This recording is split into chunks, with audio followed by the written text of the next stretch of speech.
हथौड़ा मेरे हृदय में मार रहा है, मेरे हृदय में। अपना बना ले, ये भी गाना अपना I don't know, copyright strike. अपुन कर रहा है अपुन, यू नो। अब हर का टेस्ट खराब है तो मैं क्या डरा दिया इसने, क्या स्टार्ट क्या भाई बोल तो।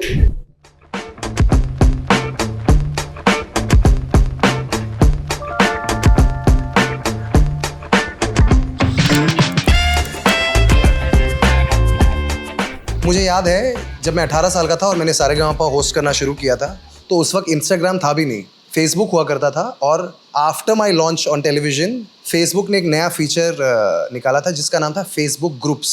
उस वक्त फैन पेजेस, वेरीफाइड हैंडल्स, ये सब कुछ नहीं होता था। और मुझे याद है कि एक दिन मैं उठा और मैंने देखा कि ओ माई गॉड, 60 लोगों का फैन पेज है which is called Anlers, which was Aditya Narayan lovers. उस वक्त वो वाली फीलिंग आ गई थी। वो कौन सा डायलॉग है यार, कभी कभी लगता है पुनीश भगवान है। So I really felt on top of the world. But then 60 से फिर it became hundreds, thousands, 10,000s, hundreds of thousands, and to finally where we are now, which is millions of followers. लेकिन यार क्या होता है ना कि कहीं ना कहीं आपके लिए वही आपकी सच्चाई बन जाती है। एंड एक वक्त ऐसा आया, एक समय ऐसा आया जब मुझे ऐसा फील होने लगा कि मैं अपनी सेल्फ वर्थ को लोगों के नज़रिए से तोल रहा हूँ। You know, I am more concerned about what people think of me rather than who I am. That and also a lot of soul searching here. When you become a husband, when you become a father, when your parents are getting older by the day, बहुत सारी चीज़ें आपको realize होती हैं। आपका सवाल गलत है। अच्छा एल्बम बनाने के लिए 3 साल क्यों लगे? पहले मुझे इस बात की थोड़ी तकलीफ होती थी कि यार मुझे इतना काम मिलता है टीवी में, you know, except for work as a musician I was offered everything. हमेशा ये लगता था कि यार मुझे गाने के मौके इतने कम क्यों मिल रहे हैं। और फिर मेरा एक गाना जो है फिल्म रामलीला से, वो बहुत बड़ा हिट हुआ था, जिसका नाम है ततड़ ततड़ राम जी की चाल देखो। उस गाने के रिलीज और सक्सेस के बाद I was almost certain that you know कुछ नहीं तो एक आध अपॉर्चुनिटीज़ मुझे ज़रूर मिल जाएंगी, जो मुझे नहीं मिली। और ऐसा नहीं है कि मैं घर बैठे बैठे उन अपॉर्चुनिटीज़ का इंतज़ार कर रहा था। I went and met all the composers of that time जिनके साथ मैं काम करना चाहता था, पर for some reason things never worked out. उस वक्त यूट्यूब जो है वो गति पकड़ रहा था, तो मैंने कहा कि यार अब तो I can do this myself. Then I started you know making cover songs, और फिर मैं उसको यूट्यूब पे पोस्ट करने लगा। करते करते करते फिर you know I really enjoyed that process. मुझे बहुत अच्छा लगा। कुछ गाने करने के बाद मुझे ये रियलाइज़ हुआ कि जो खूबसूरती है म्यूज़िक की और सिंगिंग की, it's in the process. And then जब लॉकडाउन हुआ और I started working on Saase in 2020, बहुत ऐसे लोग आपके इर्द गिर्द आते हैं जो आपको you know deadlines and this and that and algorithm. आज एक नया क्या बोलते हैं, एक नया दाता है और वो दाता डेटा है। क्या लाइन कही है मैंने।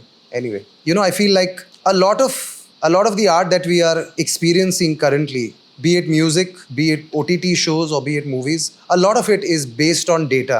Thankfully, I came to the realization that that is not the priority for me. You know, जब एक पेंटर अपने कैनवस के सामने खड़ा होता है तो वो ये नहीं सोचता है कि मेरी पेंटिंग एल्गोरिदम कैसे रिसीव करेगी। You know, he just paints, he or she, they let their brush do their talking, they enjoy the process. We just do.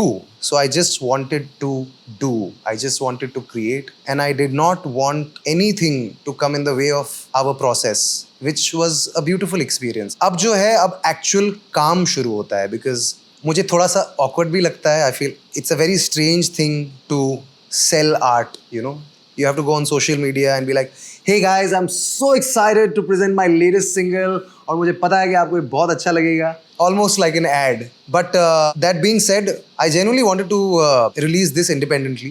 और अगर आप independently अपने गानों को और म्यूज़िक वीडियोज़ को और एल्बम को रिलीज़ कर रहे हैं, तो आपके अलावा उसकी अवेयरनेस कौन क्रिएट करेगा। So here I am.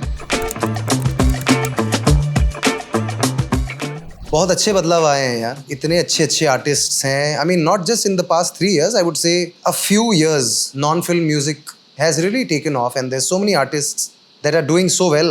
I think it all started, पहले जब मैं छोटा था तब इंडी पॉप म्यूजिक सीन बहुत अच्छा था। You know, some very good music has happened, and I think in a way Saase is also an ode to my childhood, to the indie pop era that I have grown up listening to and watching. और उसके बाद फिर YouTube बड़ा हुआ, उसके बाद Spotify बड़ा हुआ। सो म्यूज़िक वीडियोस की वापसी हुई, स्ट्रीमिंग के ज़रिए लोगों ने म्यूज़िक कंज्यूम करना शुरू किया। And of course, now there's so many wonderful artists. You know, they've put Indian independent music on the map.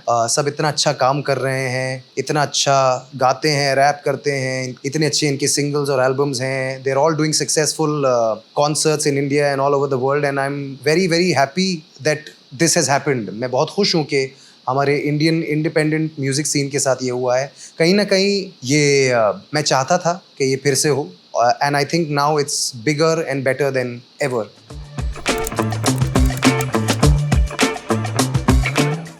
मेरे एल्बम का नाम है सांसें और इसका पहला सिंगल और म्यूजिक वीडियो रिलीज हो रहा है 20 जून को। The first song that we are releasing, उस गाने का नाम है बना ले तेरा। Yeah it's a beautiful album. We definitely have 8 original songs. There is 1 collaboration and 1 bonus track. So in total I think it's 10 songs. इस एल्बम की खास बात ये है, हर गाने का मैंने म्यूजिक वीडियो प्रोड्यूस किया है। So it's a visual album. If I am not mistaken, it's India's first visual album. Please don't let it be the last. एक ही सिंगर है, मेरी बहुत खास दोस्त हैं। You know, I have been wanting to collaborate with her since a very long time and vice versa. और हमने एक बहुत खूबसूरत गाने पे काम किया है। द सॉन्ग इज कॉल्ड गहराइयाँ and it's releasing in July. It's the next song to release actually. Love, definitely. Love is the central theme of the album. It's an album that takes you back to the simpler times. What is success to me?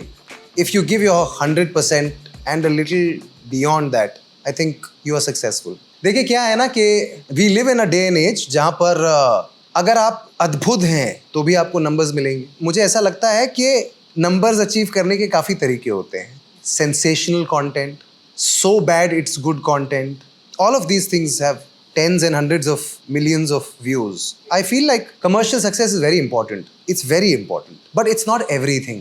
Somewhere I feel like आज के समय पे जब मैं लोगों से मिलने जाता हूँ, मुझे ज़्यादातर ऐसी फीलिंग आती है कि most people feel like commercial success is everything. मेरे हिसाब से commercial success is inevitable. अगर आप अच्छा काम करें तो शायद थोड़ा ज़्यादा समय लगेगा, लेकिन जब आपको मिलेगा तब बहुत ज़बरदस्त मिलेगा। और एक बार आपको मिल गया, उसके बाद उसका जाना भी मुश्किल होगा। गुड क्वेश्चन यार। आपकी ज़िंदगी में हर वो एक्सपीरियंस जो आता है और जाता है, it shapes you into the person that you eventually become.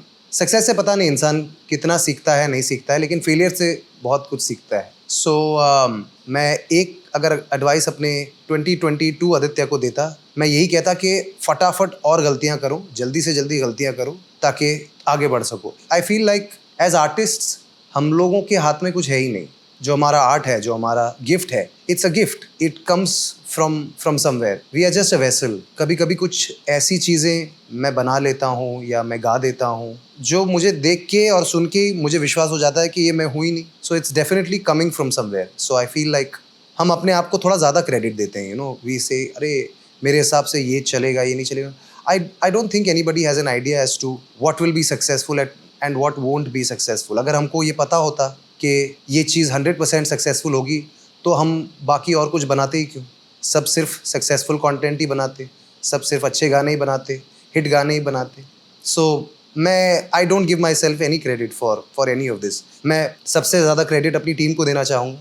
I would like to take this opportunity to thank 3 of my very dear friends and the pillars of सासे। सबसे पहले हैं मेघदीप बोस, जो इस एल्बम के म्यूज़िक प्रोड्यूसर हैं, जो मेरे बहुत ख़ास मित्र हैं। उनमें और मुझ में डेली कंपटीशन चलती है कि पीजे किंग कौन है, और it's an on going competition. I think अब इस कॉम्पिटिशन को पर्दे के पीछे नहीं रखना चाहिए, इसे अब पर्दे के सामने लाना चाहिए। But he is one of the most talented musicians that I have ever come across. और वो इतना अच्छा लड़का है, इतना, I think he's one of the biggest music producers in the Hindi film industry, and I feel very fortunate that Megdeep likes my music enough to give so much time and effort to it. दूसरे जो शख्स हैं उनका नाम है मनोज यादव, जिन्होंने पूरी album लिखी है मेरी। He's written the entire album for me. Again, one of the finest lyricists, a very dear friend of mine, and an exemplary human. और तीसरे होंगे गौरव भट्ट, जो मेरी एल्बम के डायरेक्टर और डीओपी हैं, director of photography and director, who is a master visual storyteller. इन सब के साथ मेरी दोस्ती और मेरा साथ कई सालों से रहा है। इन तीनों के बिना Saansein would not be possible. If you ask me, Saansein is an album by Gaurav, Manoj, Meghdeep, and Aditya. Special thanks and lots of love to the love of my life, Shweta. Thank you, Shweta. She has done the outfits for all of us in all the songs. सारे गानों में अगर कोई भी खूबसूरत लग रही है या हैंडसम लग रहा है तो उसका श्रेय श्वेता को जाता है. Thank you for tolerating me and marrying me, and most importantly, thank you for giving me the greatest gift of my life, which is Twisha. Firstly, I would like to thank my friends, fans, well-wishers कि आप लोगों को अब भी मुझ में interest है. 30 साल, my God, 30 years. Where does the time go? Where does the time go? Seriously. So thank you. It's because of you.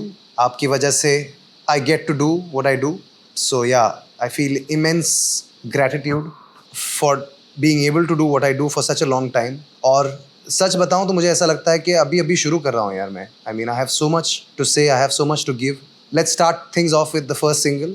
Please मेरा गाना ज़रूर सुनिएगा, देखिएगा. हमारा पहला सिंगल बना ले तेरा 20 जून को रिलीज़ हो रहा है, and please give it all your love. Thank you.